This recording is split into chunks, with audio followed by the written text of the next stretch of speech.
When Elon first dropped those prices, I thought I was done. I honestly thought the EV market's over for me. No one's taking pictures of the software screen. Like, they're just sitting there. And you don't know what kind of Tesla it is if you don't look at that screen. It tells you long range plus, miles, VIN, everything. In 2 months, we gained 220,000 followers on TikTok. George Saliba on the CDG podcast. We finally made it. Oh, I'm so excited. What's up, dude? Awesome. I'm excited, man. Been a big fan for a while. And dude, the first in person, technically second. I did one with Alex Vetter from Cars Commerce. Okay. The setup wasn't as good as this, but you know, we're upgrading, we're evolving. So. Right place, right time. Right? So good to have you on, man. Yeah. Yeah. Thanks. I'm happy to be here. All right. So I got to start. I was saying, I was like, how do I want to start? Got to start off with the story of how it's going to go. Well, the story of how we connected. Yeah. So I got to say, all right, so you DM'd me. Yeah. And I saw the last name. I'm like, Saliba. I'm like, where does this name sound familiar? Yeah. And I'm like, oh my God. It's that mother that used to bid against me at the auction all the time. And then you're like, wait, that's my uncle. Yeah. Oh, yeah. Man. That was the weirdest thing because that's when you were like mysterious. Yep. I was anonymous. You were completely anonymous and, you know, you had my attention when Elon Musk retweeted you. So I'm like, who's this guy? You know? So basically, I had to send you a message. I don't even remember what I said. I think I asked you about something anyway. And then you reply back, you know, you said your uncle. I was like, tell your uncle I say hello or something. Yeah, tell your uncle I say hello. And you said the goat. And I was like, what is going on? I was like, this is so weird. I was so creeped out, honestly. I was like, what? And I was asking everyone. I was like, you know the car dealership guy? You know him? He just replied back to me and like, I was like, I was fangirling basically. Yeah. So yeah, that's crazy. And then I saw you at NDA and I was like, I got to go up to him. He said he said that thing to me on X. I got to go up to him. Yeah, that's crazy. The crazy thing is that when you DM me that, you probably weren't even on social. No, I wasn't. I was barely on TikTok or Instagram or anything. And today you have what, over 500,000 followers? Yeah, across the board. Yeah. So you made some moves in between. Yeah, some things happened. So when I saw you at NADA, I had 30,000 followers on TikTok. And, you know, I was with my brother, John, and it was our first time at NADA, right? So we were excited. And I'm walking around and people are like, as soon as I walked in, 2 minutes, and people asked me, you think people are going to recognize you there? And I was like, maybe because it's a car convention, you know, like, yeah, basically, you know, it's possible. First 2 minutes I'm in there, someone's like, George. And I'm like, what? What? Hello? And like, I was like, what the hell is going on? So in the convention the next days, I was getting recognized like 2 or 3 times a day at 30,000 followers. And I was like, this is crazy. And I wasn't even going hard at that time. I was just on my own. Yeah. I was editing everything. I was filming like kind of a maniac. I got made fun of for like carrying my iPhone around and like filming some stuff. And I was just playing with it. You know what I mean? I had good advice from someone who was big on TikTok, Vukum. And he was basically like, you know, he was a customer of mine. So I asked him, I said, what's this TikTok thing? How should I go about starting? I'm going to try. And he's like, post twice a day, every day. Don't miss a day. Post anything. He said, just post. So I'm like, all right, I'll post. And then like, you know, you think about it. Oh, the editing. I don't know the video. You know, like I just posted. Like I didn't think about nothing. You were just documenting your day at the dealership and whatever it was. Like just sold my Tesla stock and bought a McLaren 720S POV. I don't know, like anything. My brother buying cars in the auction, me bidding on cars in the auction, me telling market updates and stuff like that. Yeah. So it grew to 30K. And then I was friends with someone on TikTok, my camera guy. Love my camera guy, videographer, everything. He does everything's great. So I used to send him videos and he hit me up on TikTok and he was like, oh, you know, like I'm looking for 911. We just became friends. So I told my media guy that I'm looking for my own camera guy and I'm going to like go full time because I had someone doing it for me at that time at the dealership. We're doing like car review videos. And I was doing it myself. I was like, look at the panoramic roof and the beautiful leather stitch. Like it was stupid.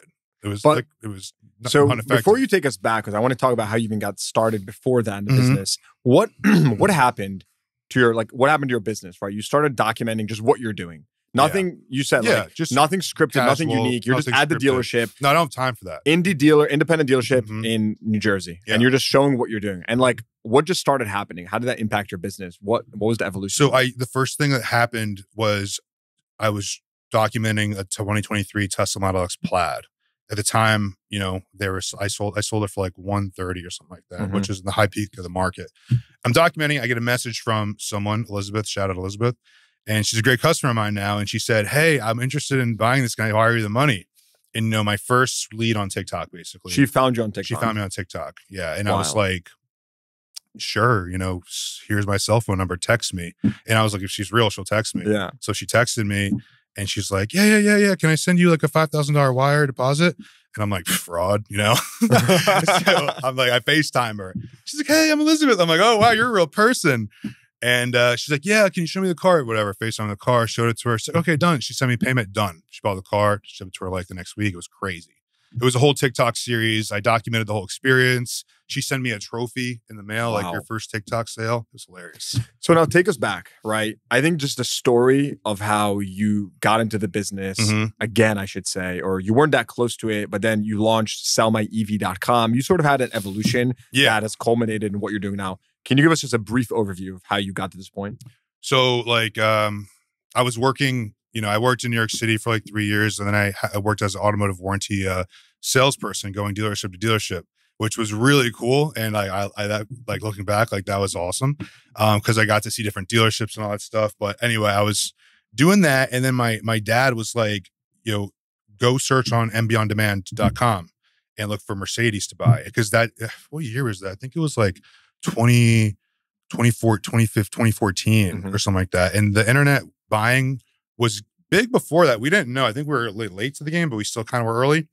And I was buying like 25 Mercedes-Benz a month on the website. I was like the #1 buyer in the country. Like I got invited to go to the AMG school. Like, where were you buying these? Where were you buying them? MB on Demand, Mercedes-Benz on demand, directly from Mercedes-Benz Financial. Nowadays, that website is kaputs, but back then it was hot.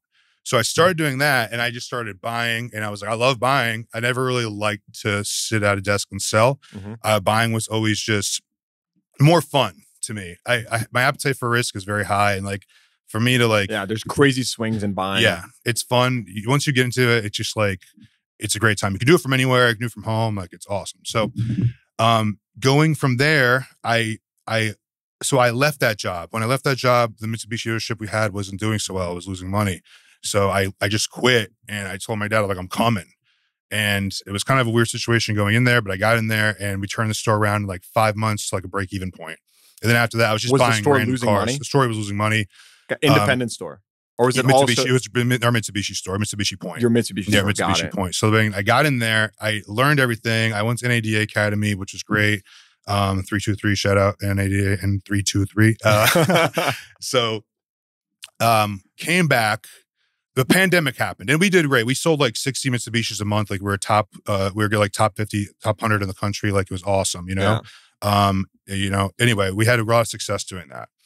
Then in January of 2021, I went to one of my best friend's wedding in Massachusetts, and I got COVID, and that's when everything, like, it was hard to have a wedding, like, you know, all that kind of stuff. Tell me about it. I got married during COVID. Oh yeah. It was like top secret. It was very tough. Yeah, top secret stuff, like no real invitations or anything. It was hilarious. So anyway, I get COVID. My wife is like very pregnant, and we're about to, like, you know, have her first son. And I wake up like when I get back home, and I'm like, I am sick. Like, so I drove to my parents' basement, like hung out there, and then I had my laptop with me. You know, buying cars, looking for inventory, just like it's pretty cool to sit in a basement by yourself. Not gonna lie, if you're like I'm like introverted and not like that was like a great time for me. But like, anyway, isolation was kind of cool. So I had a laptop. I'm like, you know, we're having our first kid and baby, and I want to get a 2020 Tesla Model X Performance, you know, and I found it in the auction with 90 miles on it, LA, and I just like bidding, going up. I'm going home with this. So I just went home with it. I bought it for like $91,000 and got it, you know, did the whole thing with the EVs, and like not did the whole thing, but I priced it online, and then the profit we made was like crazy. It was like a $39,000 profit. Okay, so just to stop for a second. It's 2021. Yeah, this is my going into the EVs right now, 2020. Correct. January. And you buy this Tesla, right? And you're like, sure, whatever, I drive it. But then you sell it, you make a shitload of profit. So like $39K on one car. Yeah. And I'm just going to assume here that at this point you had this massive light bulb. Yeah, everything was not like, it was crazy. I can turn this into a legit business where I am buying Teslas and selling them. I was like the first one on the East Coast to have a Tesla. There was a guy in the West Coast. I don't know if I'm going to say his name, but it's plug-in something. I forget. Now I'm just drawing a blank. It's terrible. Whatever, plug-in something. And I'm like, all right, this guy has some Teslas. What's going on here? It seems like to be the only guy that has Teslas. And I was like, you sold that car quick. I was like, okay, I'm going to movie. You mean dealer? Yeah, he was the only dealer I saw in the country with like over 60 Teslas in stock in 2021. Got it. You're referring to dealers that had like high volume of Teslas. No one had any Teslas at that time at all. People were afraid to buy them. We tried buying one like 4 or 5 months prior to that, and it was not a fun experience. But I figured it out when I got the car, how to market the car, what to take pictures of. Yeah, like what? Tell us. Like what? This time I could tell people, it's not even a real secret. You just got to take a picture of the dang hardware screen. The software screen showing, the software screen. So I had dealers that were I was watching, like, I was like, no one's taking pictures of the software screen. Like, they're just sitting there. And you don't know what kind of Tesla it is if you don't look at that screen. It tells you long range plus, miles, VIN, everything. So I can't imagine, like, these things were going to the auction. They were probably being marked wrong as, like, the long ranges and being performances. And dealers that knew what they were doing were probably making, like, 25 grand on each car. Wow. Before I bought that car, I was like, there has to be a 20 grand profit or 10 grand minimum on each car prior to 2021. Whoever was buying Teslas before then was making like an insane killing. So anyway, I bought 6 Teslas on UVE the next week. They all sold. Before I know it, I have 30 Teslas in stock, 40 Teslas in stock. I had people coming to the dealership to sell me their Tesla. And I've always wanted to start an acquisition business. And my dad would be like, do you really want to get off your desk to go appraise a Toyota Corolla with 200,000 miles? I'm like, no, I don't. So this was cool because I was realizing all these cars are new. Like the 2013 was the first Tesla. So all these cars are new. This is in 2019. So it's easy to buy them. People were coming to me to sell them. And I was like, why are you coming here? And you're the only guy that knows to open the door on these things. People don't even know how to open up the door. So I'm like, all right, this is pretty cool. And I was like, let me see if like sellmyev.com is available. It was available for like $3 grand. I was like, click, and bought it. And killer domain, by the way. Yeah, thanks. I mean, you could sell that for a lot today. We have 260 reviews right now on Google. So before you started social media, which I want to transition into, what were you doing? Like, what volume, what numbers were you selling of these Tesla, or buying and selling? So basically for the last year, we've stocked 80 to 100 Teslas. Now we're low, but we stocked 80 to 100 Teslas. And we're selling about 40 to 60 Teslas a month. So explain this. I just had a dealer on the podcast, massive dealer, very successful. And he told me, he's like, I don't touch Teslas at all. Yeah. A lot of people don't touch Teslas. What do you think about that? Like, what are they doing wrong? Or it's a volatile market. That's why people don't touch them. And that's why I'm kind of like over the EV market. You're over the EV market. Yeah, I love it. I'll always be in it. I'm in it. I can't get out. When Elon first dropped those prices, I thought I was done. You thought you were done. I was done. How much money did you lose that time?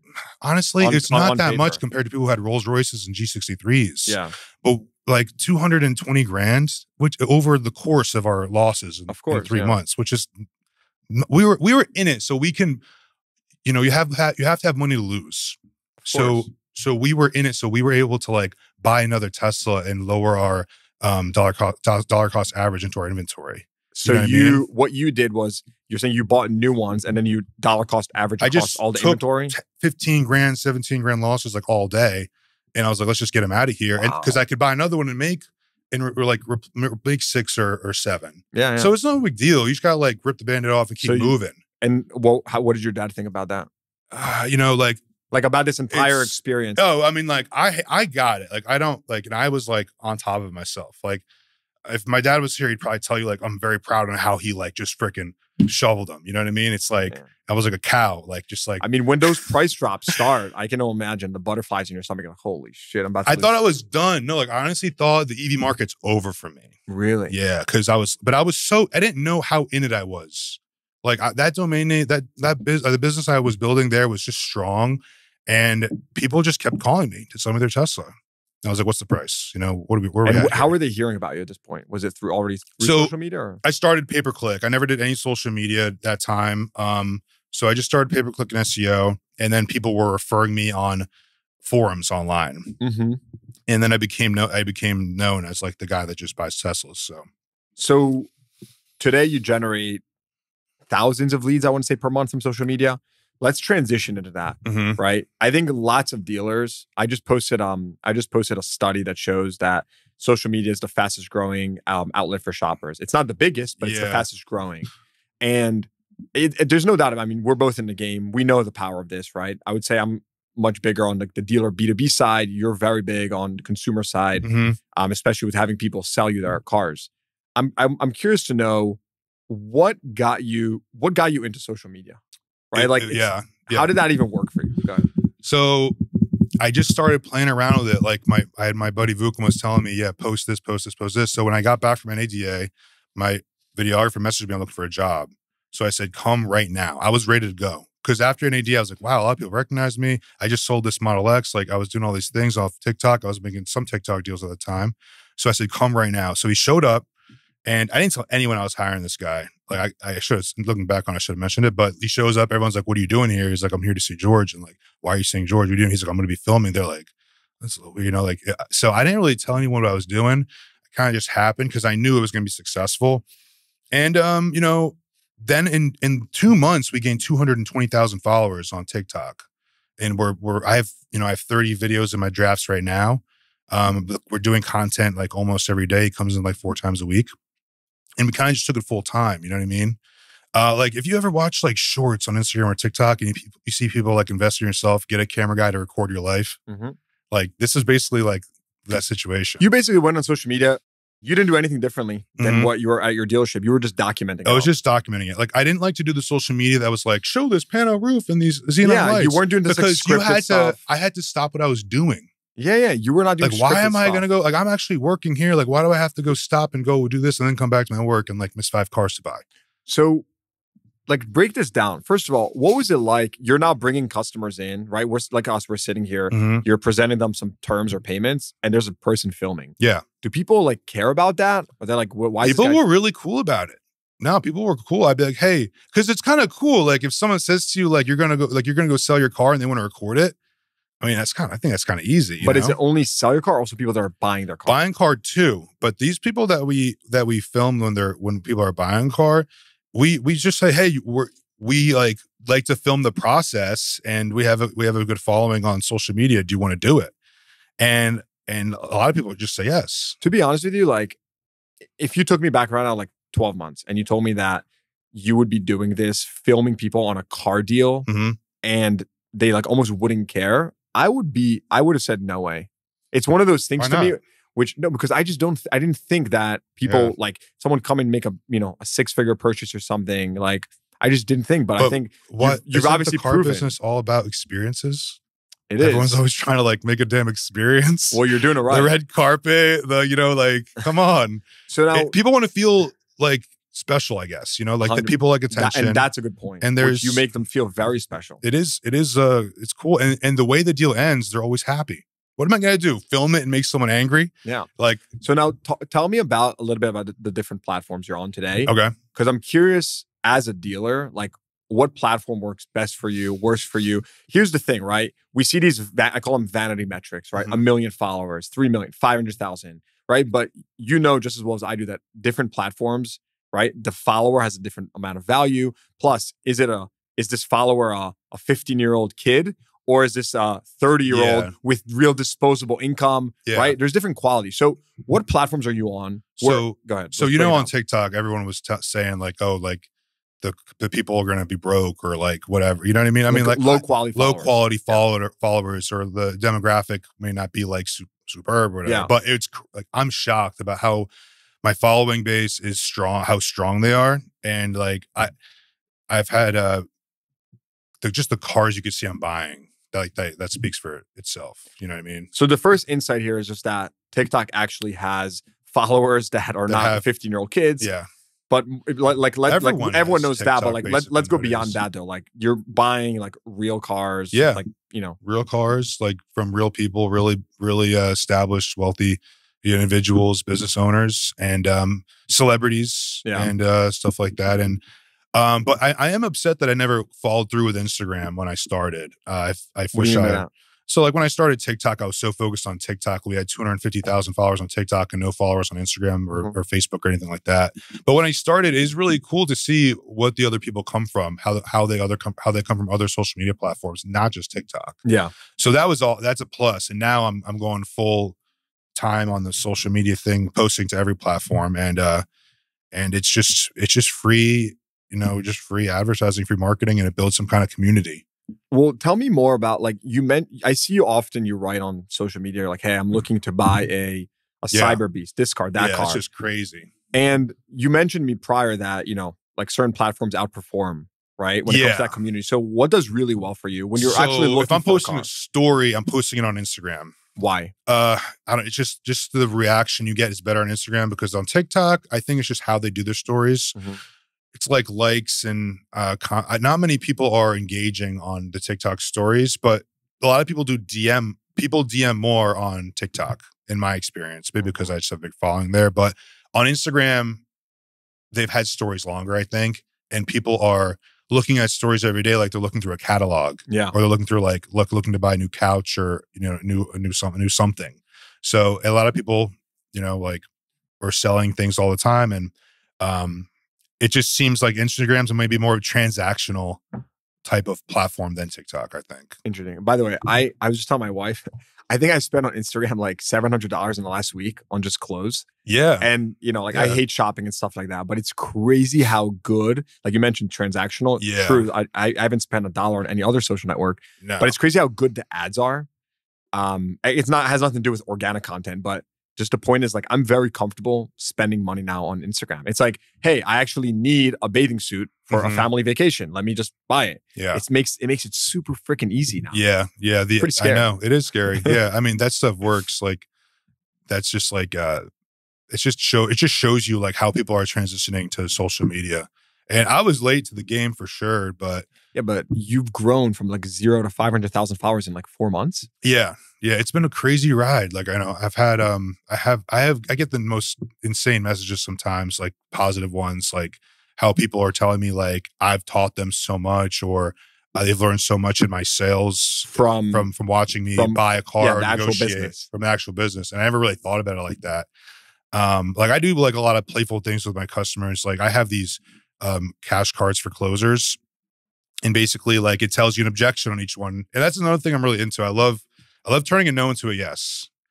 And I think you told me before, like, you love gamifying the experience. Yeah. Like, I like making it fun. Yeah. And so wait, tell us about these cash cards for closers. What is this? So they have like an objection on the back, like these are physical cards. It's like 50 cards with objections on them, and then there's responses to the objection. So it's like I need to speak with my wife. Yeah, yeah. Why? Yeah. What are you gonna do if she says no? Yeah. So if I'm a customer now at your dealership and I say, well, I need to speak to my wife, are you going to pull out an actual card? No, I will. If I have people in my office, I'll make it fun and be like, so what's going on? And then like, I'm waiting for the objection. I'm like, pitch me, like, and then I need to speak with my wife. Yeah. And you'll take a physical card and be like, I need to speak. Which one is it again? I need to speak to my wife. That's so good. I understand you need to speak to your wife, and oftentimes I do too, but what's going on? Like, what are you going to do if she says no? That's and good. So you're like breaking the fourth wall. Like, you're making it and fun. They laugh. Yeah. It's a lot of fun. So good. And then when we're like doing live appraisals, I try to be. You can't be on all the time. Like sometimes we do a video and I'm like, that's going to be huge, or that was an awesome video. But yeah, it all depends on obviously the person you're filming with, the energy they bring, and all that kind of stuff. But yeah, we try to do something interesting in each video. It's crazy how if I do something wrong, I learn from what I'm doing wrong, and I read the comments and I get better. But yeah, tell me about it, dude. I get crucified on Twitter when I say something wrong. Yeah. You know what's funny? I'll tell everyone a little secret here, but I post all my content first on Twitter, because the beautiful thing about Twitter is people are not afraid to tell you what they think. So before you put it on every freaking platform, you put it on Twitter, you wait like 10 minutes. Within 10 minutes, you already have a bunch of comments. and you can see if you miss something. Like sometimes you miss something small and someone calls you and like, oh, wow. Yeah, like great point. You edit that and then you put it on all the other platforms. Dude, that's nuts. Like when I go live sometimes, so I'll go live and buy cars, right? Yeah. It's like my favorite thing to do. Like I just want to do that. How does that work? Like explain that to us. What do you mean by go live? So I'll go live on TikTok or I'll stream. I have a streaming setup in my office. So I'm working on making a really cool setup, but you can stream on YouTube, Facebook, Twitch, and TikTok at the same time. So I'll put like one day, this was recent, I just put a number and it says like a call rail number, you know, like 1-800 number to connect to my cell phone. So I was like, it says call here if you want to sell your car. And I had 220 calls in less than an hour. While you're streaming to your audience. While I was streaming to audience on social media, yeah. This episode is brought to you by my very own car dealership guy industry job board. CDGjobs.com, my industry job board connecting the best talent in automotive with the best companies, will remain absolutely free for CDG listeners to post and fill available roles at their companies. This free job board is for anyone in automotive, vendors, dealers, lenders, manufacturers, auto tech, everyone. Already, over 100 companies have posted open positions, including Lithia Motors, Recurrent, Credit Acceptance, Veros Credit, Cars Commerce, Shift Digital, Plug, Fullpath, Westlake, Trade Pending. You get the point. The best part is that when these companies hire through CDGjobs.com, they are hiring the most informed candidates in the marketplace.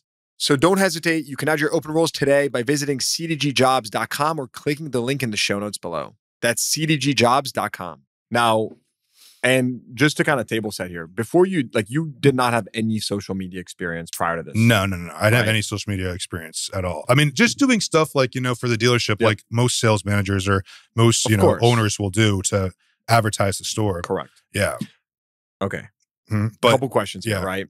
First of all, like, what do you think, if someone's listening to this, right, they may be a dealer or an employee at a dealership, what do you think for like, if they're like, you know, I want to grow my business, I want to do what you're doing or some version of what you're doing, right? You really specialize in buying cars, maybe selling, who knows what. What's like the first step you tell like someone, you know, any dealer in the country right now listen to this? Just start posting something.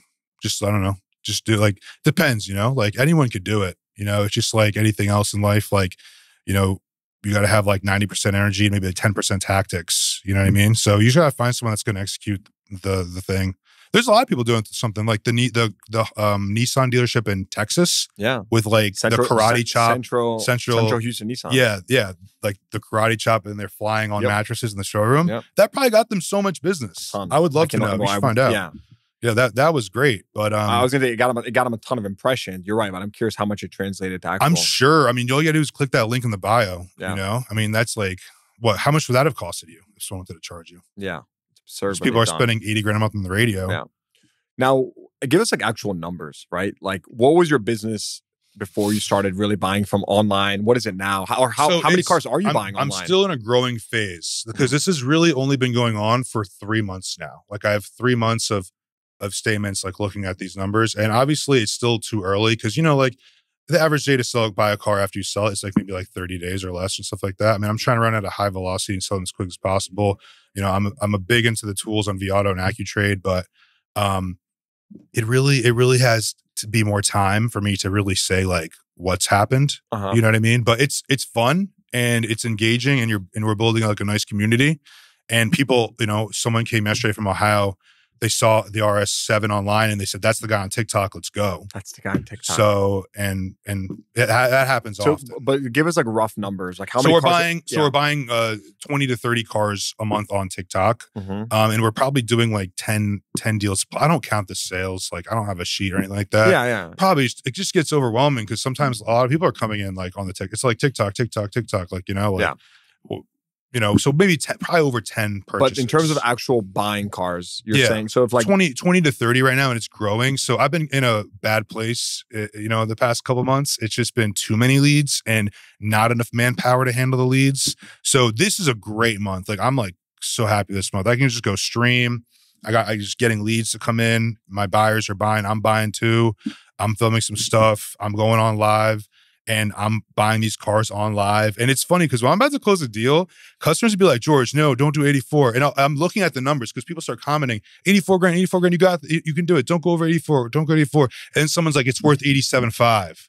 And I'm like, it is worth so you're talking about when you buy these cars live? Yeah, I'm like reading the comments. The comments are coming in when I'm going live. Dude, this is crazy because you know John Clay Wolf, right? Yeah, yeah. Of course, I know John Clay Wolf. Yeah, I mean, so this is like, it's so similar to how, you know, he's done for years on buying cars on the radio. I mean, listen, obviously, like, it's when you're in the business, you know, you have your fans and stuff like that. Like I'm a fan. Who are you a fan of, John? Yeah, I'm a fan of John. I'm a fan of Holland's Head. Like, you know, my dad is someone who's very influential in the business to me.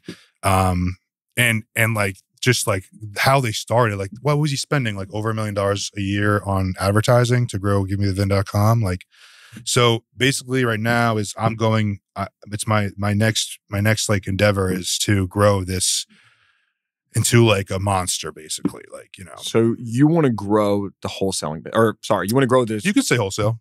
You want to grow wholesale, retail, everything. You know? Like that's your vision. It's to could just buy more of these cars, and you're using social media as a lead funnel, essentially. Yeah, yeah. I mean, like, you know, we still retail, you know, a lot of cars, and we wholesale a lot of cars too. So, it's just easy. We have a process to set up in place. The only thing, like the Sell My EV thing, what I'm saying before, that got me to set a process in place to buy any car across the country at any time, at any day. Like, Sell My EV was your foray into like, let me build an actual process so I can do this. Yeah. And then social media is a distribution channel for the whole way I came into the business was like, just like a home run. Like from every step of the way to me learning about every single process and how to get there, how to do it. You know what I mean? So now I'm able to control the advertising I'm doing and control the marketing dollars I want to spend. I've never boosted anything on any social platform because it's amazing content. You don't need to do that. Like I have a theory on boosting when you should boost and all that kind of stuff. But like if you're doing amazing content where it doesn't sound too marketing and advertising, it's like, you know, the classic dealer thing is to stand in front of a car and say, red hot sales alert, 199. It's old school. It's boring. Like if you want to get into the algorithm, if you stand in front of a camera and talk to it, how many people are doing that? Yeah. A lot of them. But if you stand in front of a camera and watch a video and react to the video, as a professional reacting, how many people are doing that? You know, like people want to work with someone worth listening to. Yeah. So. I totally get it. I mean, you need differentiated content. You need to differentiate it. You need to change it up.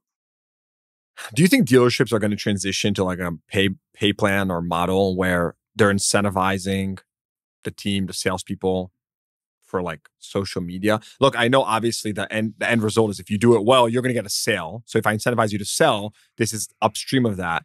But do you see a world where like salespeople are incentivized? Like part of their pay plan is like, I don't know, quantity of content, platforms, who knows what. Do you think that's going to become more mainstream? I'll tell you where my head is at. Like, I'm always thinking like, what's next? There's no doubt about it. I'm seeing dealers like opening up like recording studios in their showrooms. Like, who do you know like has recording studio? Rohrman is a great example. I mean, Rohrman, you know, they have a very forward-thinking leadership and they have a recording studio now. They're creating actual like podcast content. Yeah, that's our goal. And they're not the only ones. But the point is like, I see others do it. Yeah. So the point is like, what's next? I mean, is this going to, you know, are dealers going to continue going down this path? Because here's the big thing, right? You can create content, but if it's not great content, right? It's not, the algorithm's not going to pick it up. It's not going to be seen. How do you just think about like the incentive model for dealerships? And are we just going to continue seeing more adoption at dealerships of this like organic content creation world? Yes and no, obviously. I mean, it depends who's really has like the vision for the store. And, you know, obviously this is like an older business, maybe going more modern, but I don't know. I mean, you know, I know some people who obviously do it, and I haven't heard of anyone really trying to do it again. I mean, it really takes a person to start. You have to have that intrinsic drive. You have to have that drive. Yeah. Yeah. This is so like, it's the hard part about content creation is that it's a treadmill. Yeah. Right. And so it's like, you need to be disciplined, have consistency if you want to actually win. That, and in my opinion, that's like what, obviously creating good content is also really tough, but doing it consistently, in my opinion, it's all about the consistency. I mean, like if we just want to talk about like motivation and attitude and all that kind of stuff, that's what's going to drive you to be successful in kind of anything. But I mean, if you ask people like, or especially like my dad, if you asked him like the other day, he looks at me, like, I can't believe you're doing that stuff on social media. Like, I can't believe you're on camera. Like, because he never would have guessed. Like, dude, I was always a shy, right? I feel like you're talking about me right now, but you're saying the stuff. It's like, it's hilarious. I wasn't even on social media before this like stuff. But I like making people happy and stuff like that. And it's just like fun for me to be with customers and give them all the money or like whatever it is on camera. Cause they're like, that was cool, Well, I was going to ask you, like, what motivates you? Let's call it spade a spade. You have enough money than you'll probably ever need. Or you have a lot of, like, the point is, like, you're not doing this just like for the money. Like, is it the thrill? No, it's it's building something. Like, you feel like, I feel like I'm really going into something that's going to be pretty cool in the next 6 months. I'm going to create like one website where you can join a sales group for like a subscription fee. And I like teaching people. What do you mean a sales group? What do you mean? So like, I'm going to build a website where all I have to do is say Saliba.com or whatever it is. You know what I mean? People to go to. Because the Linktree thing, by the way, got to go. If you're building a business and like you tell people when you're streaming, go to my Linktree, the viewers actually drop. Yeah, like TikTok's algorithms actually like, nope. But if you say, hey, my website, Saliba.com, I don't use it's Linktree different either. actually. I put my actual website. Well, it's great to use in the beginning. But I see this being like a website where people can sell cars, possibly buy merchandise, join a sales community, and just kind of like hang out in one place, You're like, and you can tell me if I'm off base here, but you're becoming like the Alex Hormozy of like automotive. I guess I am, but or maybe not. But that's what it feels like. When you say I like teaching, he comes to mind. It's like, you're phenomenal at content creation, and you're focused on automotive, and you want to teach.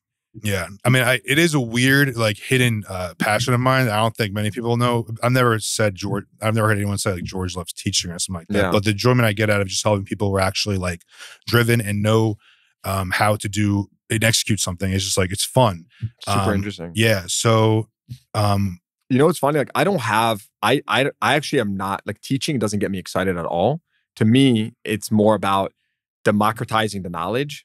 Like that, when I get, some crazy insight or something and I share it with the world, to me, that gets me excited. Like, I don't even know why. It's like, hey, like you've now been armed with this information that will make you better, make you whatever, smarter, more money. Anyways, just juxtaposing what you said to how I feel. But yeah, like I've been a huge ClickFunnels fan, and just starting the website. What is that? ClickFunnels is a website where you can go and it's like you pay a subscription fee to grab their website, and they basically build everything to you based on like call to actions, A/B testing, all that kind of stuff. It's like the perfect website for someone who wants to get people to transact. Like, it can be transactional, or like maybe get like an offer, like a cash offer or something like that. It could be it's an easy website. It's e-commerce, access e-commerce and sales at the same time. Yep. But yeah, it's been crazy because it's like, now that I've built a buying team, I have to build a social media team, get people to reply to the comments, the DMs, the messages. And that's like a new sales team in its own in this business, which has been really, really fun, actually. That's been really cool. Do you see a world where you're making more money from media than from automotive? Or like, is your path, like, you're like, I want to just continue growing the actual automotive business? It's like, if someone comes to me and says, I want to give you, like, I don't know, money to do this, you know what I mean? I'm like, I've talked to different content creators. Like, I've had the Costco guys come to the dealership, and I talked to Eric, and he told me. Who's Eric? One of the Costco. So the Costco guys are on TikTok. It's EJ Bufumo, Eric Bufumo. I think this is terrible. I don't know their at, but anyway, a lot of people know them, and they went full time in the content business. He left his job because they were making like a lot of money doing it full time. But me being in a business, it's like, I got to focus on this. Like, this is my machine that I want to build. You know what I mean? Yeah. You're doing this in service of your business. Yeah. Like, there is monetization that you earn, but it's getting really minimal nowadays. But so you're saying your earnings are decreasing from that? From monetization? Yeah, I just find that it's getting less. Yeah. By the way, like, that's what I'm seeing as well from other creators. Yeah. Like TikTok, and like, you're making less. Yeah. You're making less. I mean, a lot of people are getting in on it nowadays, which they're going to draw, the artists at the RPM or something like that down. Yep. Correct. Yeah. Like, what are just some other opportunities that have spawned for you from being suddenly, like, becoming like, I call it like a niche micro influencer in our industry, right? Like, you're an up and coming, you're gaining all these followers, obviously lots of eyeballs. Have you realized any other opportunities across the business from this? So like, you asked me about the content question before, and like, I mean, like, I've never like said this out loud or anything like that, but I I wouldn't mind being like someone like Alex Hormozy or something like that, or like getting into that kind of role. I mean, I do love the car business. Like I would never leave. It is my goal to be like, 30 buyers working for us across the country and taking over 100 cars a week to the auction every week. But it is like a true passion. So if I had time, like I'm going to build a studio in my office. I'm going to make a podcast. I'm going to go live, talk, just conversations with people and see where, you don't really know. You just got to like do it. Dude, like if I could buy your stock, I'd buy it. Because damn, that's a big testament. Because I feel like I've seen your growth and CDG approved. So. I like that. No, but I think that I can just see you scaling the media game like, tremendously. Not leaving the car business, but at some point, you have an operator that runs the day-to-day and you're building this media-led empire. Now, do you retail most of the cars you purchase or do you wholesale them? Or do you just go into, AccuTrade and you kind of decide based on that? How do you do it? We're retailing 400 cars a month and we're wholesaling 200 cars a month right now. Oh, so you're wholesaling a meaningful amount of cars. We are, yeah. How are you wholesaling the cars? We do Manheim and we do OVE, but I want to move everything over to Manheim. And I want to start the wholesale. Yeah, because now I'm trying to become like, a huge buying machine. We're using AccuTrade now so we can spend less time with customers and make them an offer for wholesale. Yeah. I should also disclaim that this is not sponsored by AccuTrade. No. Cars Commerce is a very great sponsor of CDG, but this is like I mean, they're the only two tools in the business. This is fully just organic, your experience. I mean, both of the two monsters in the country already use them. So it's like it's a tool that people should use. But anyway, I moved my buyers over to it because we don't buy Chevy pickup. We don't buy Toyota Priuses with 110,000 miles.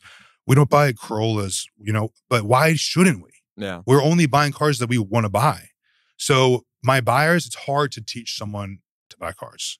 You either have it, like you got it, or it's like going to be a learning struggle, But one second, why aren't you buying those cars? Because how am I supposed to get in on every single lead that we have coming in? So right now we have over 2,000 leads a month. Okay, so it's just a capacity thing. It's a capacity thing, right? But you want to teach the buyer to make the decision on their own. So AccuTrade is more of a tool where you can do that. Yeah. And that's how you buy the Corolla. We already bought 2 Corollas because we switched to this. And I don't have to help them or give them a number. You're scaling because if some, your buying team that way. You're just scaling the buying team that way. How big is your buying team today? It's only 3. So me and my brother have our own teams. Mm-hmm. So separate teams. Yeah. I have 3 buyers and I have a group of people that feed me deals, like a little like free community group. And my brother has, I think he has like 5 buyers right now. And then, obviously my father has buyers. So you guys operate like, as they say in the corporate world, like separate P&Ls. Yeah. We have 3 separate stores. Yeah. Yeah. Mm-hmm. Got it. But that's the key though, to teach buyers like how to buy and how to buy easy, like kind of just like a little plan for dummies or something like that. Yeah. So, I mean, what's next for you, man? You've been rising super quickly. You have the store, of course, which is sort of running on, I don't want to say cruise control, but it's kind of just doing its thing, right? What's next for the business right now? I mean, what are you thinking about? We would love to open up a new location indoors, like over 80,000 square feet. A new retail location? Yeah, one new retail location. Why? My brother is a big exotic player, and now that I'm on social media and stuff like that, I'm buying different cars. I only used to buy Teslas. Only electric cars. Like I was Rivian, Tesla, everything. But now you have access to all these great cars. And now people are coming to me with these different cars. So my Tesla inventory shrunk, right? And not only did it shrink because of my time, it shrunk because of the amount of leads coming in are just too like crazy. I didn't have the manpower to handle all the leads. So as over time, my Tesla inventory will grow back again. Yeah. We're going to buy more cars. But basically, when I have people trying to sell me like a Lamborghini or a Bentley, it's hard for me to get time to all the leads, but it's just a manpower thing at this point. And then the exotics we're buying, we want to open up a new store to put them all inside and have like a really cool experience. And I think being on social media and having that kind of amazing indoor facility would be a crazy social, like just to take it to the next level. Take it to the next level. Yeah. Like we're operating in Ewing, New Jersey and Olden Avenue right now. So, and it's already fun, but some little like indoor little awesome place would be like really cool. That would be like just like almost like a museum hangout spot kind of thing, couple pool tables, like. Yeah. You know what I want to ask you? I want to transition for a second from the media. Tell us about just the market. You obviously have some form of pulse here on the market. Yeah. You're buying Cybertrucks. You're getting hundreds of thousands of lead. What do you just give us like your general take on the market today? What you're seeing in the market? So I think the market I'm curious overreacts. about consumer health. Go ahead. Yeah. So I think the market overreacts. So like if there's 1 or 2 dead weeks in the auction, prices across the country drop because dealers are reflecting their prices. And then all of a sudden everything sells again.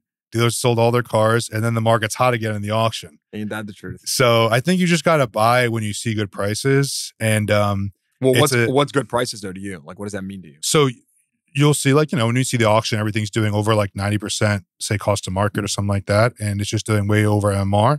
And you're like, oh, just sitting back and just watching. And then all of a sudden you have 2 or 3 dead weeks in the business. And then in those weeks, no one's buying cars. So you kind of just have to catch it at the right time if you're an auction buyer. I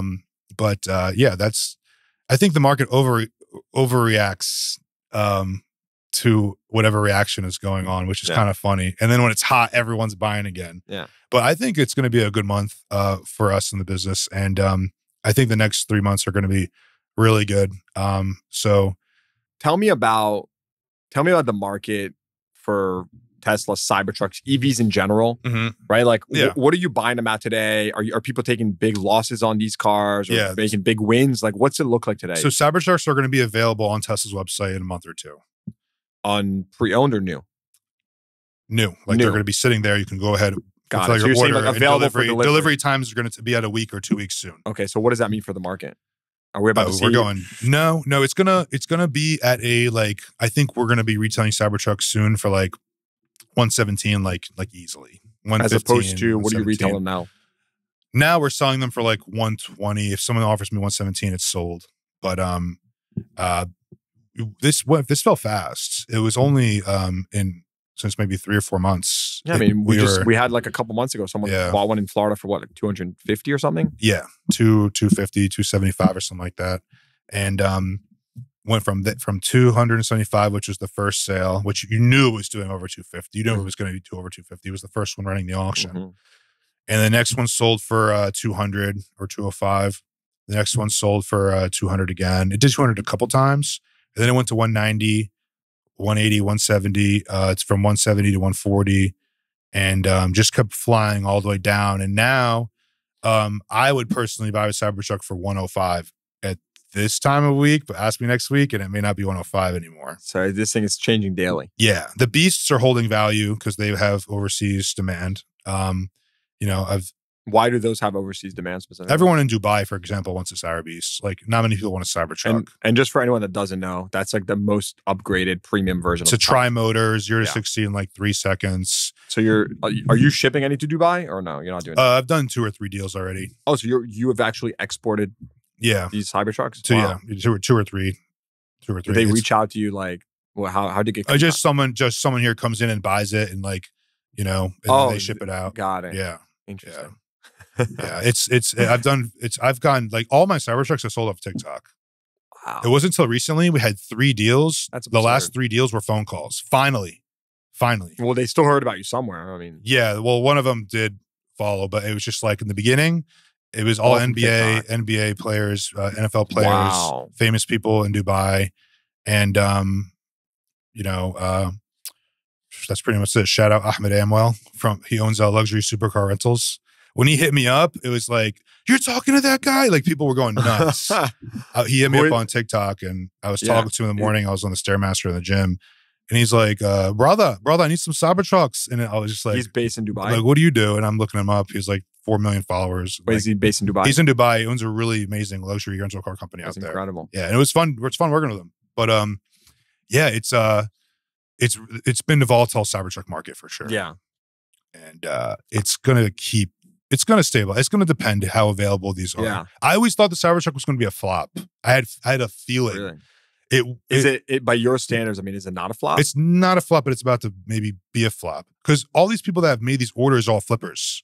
Like Tesla buyers are flippers. Like a lot of them, at least. Yeah. I mean, I think most people who ordered the Cybertruck knew they were going to make $100,000 on it. So until people actually get the Cybertrucks that want to get them, you know, who really knows? But in California or any other state where you're paying sales tax, you're owning that thing for 108, 109 right away. So you have to make that decision. Am I going to actually own this car? Because there's no money left to be made on it. Yeah. And how many are going to pile up out in the West Coast? I mean, I'm only buying them in Jersey right now because Jersey, their sales tax is on for EVs. So they're owning them for 101. So people are selling them to me for like 105, 106, you know, but that's quickly, you know, disappearing. Are you seeing any other trends with respect to buying cars from the street? Maybe lots of negative equity where you can't actually buy 80% of these cars? Or? Well, for a time, yes. Like you're noticing I can't buy anything. Everyone's flipped on their car, but then they all just fold, you know, in the next couple of months. What do you mean? They all just go ahead and say, we got to sell, we got to move. You know what I mean? But what do you do if they have 10 grand of negative equity? They have to wire us money first. Sign a bill of sale, they wire us money first when we purchase the car. So the last 5 deals I signed on Friday to purchase were all negative. Every single one owed me like 10 grand. These people that you're referring to, do they have the cash to make up the difference? Of course. Really? Yeah, of course. Yeah. Okay. People are still wiring me $21,000 to get out of their car. So people are behind, are underwater, but you're saying that you're seeing some people with cash that can at least make up the difference. I mean, what choice do you have? You know, we all know what choice you have. Repo. Yeah, I know. That's the only other choice. Yeah. So repossess or keep the car. Yeah, exactly. Or fix it and keep the car. Yeah. So a lot of people are manning up and coming up with the cash. Yeah. It's been you know, it happens in waves. All of a sudden they're back. And that's why when I talk to people, I'll be like, listen, I know you don't like this price I'm giving you, and I'm giving you all the money, but what's gonna happen if you don't sell in a couple months?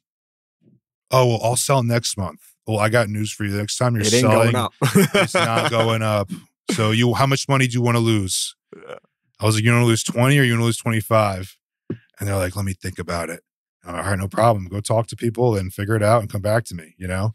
And they come back, okay, let's just get it done now, you know? I mean, it's, you know, word tracks, like it's all fun.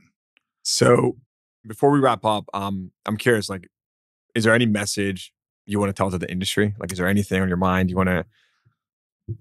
I don't know. Should people be afraid or something like that? Should people be afraid? I don't know. No, I have nothing to do with the market. I'm just curious if there's any closing thoughts on your end. No closing thoughts. It's going to be like you're just having a blast. I'm just having a blast. Like wait for me to call you if you're out there. You know, like I'll get on the phone with you. I'll buy your car. You know, I'll get on the call with one of my buyers. We'll close the deal. You know, and we have lots of consumers that listen to this podcast as well. Yeah. So yeah, I talk to a lot of people in the business. I'm sure I will, but a lot of people are going to be, you know, it's crazy that the brand that's happening, you know, the brand, like what the brand, like just the whole like, you know, right now it's just the George J. Saliba show, but like, who knows what's going to happen? Like this is season 1, season 2, you know what I mean? That's basically, it's just the beginning, you know, you're just getting started. Yeah. Everyone's getting into it, you know, like, it's hard when you first start doing this. It's not accepted by everyone. Correct. But then people see, you know, like once you get a little taste luckily of success, people who are close to me in the business, like start enjoying it. I'm like, let's go. Yeah. You know, like anything could happen. I mean, now I have salespeople telling me, yo, this guy wants to film a TikTok. So before I didn't have that. I was instigating. You know, my camera guy, he's awesome. He was helping me. It's accepted now. You know, now it's accepted, you know, so. Good work, man. Who knows what's going to happen? I'm pumped to see gotta what wait, you do. And gotta wait and watch. We're going to have to do a follow-up pod on the other end to see, you know, in a year, how far you've come. Yeah, you just got to stay tuned. Pumped about it, man. Yeah, thanks. Good stuff, dude. Really good having you on. Yeah, thanks. And in-person pod. So this was a nice little new test for car dealership guys. So pumped to air this. Yeah, thanks, man. It was a really fun time. Happy to be here. Loved it. Yeah. All right. Hope you enjoyed that episode. Please give the podcast a rating, consider subscribing to the show, and check the show notes for links to what we talked about. Thanks for tuning in. I'll see you guys next time.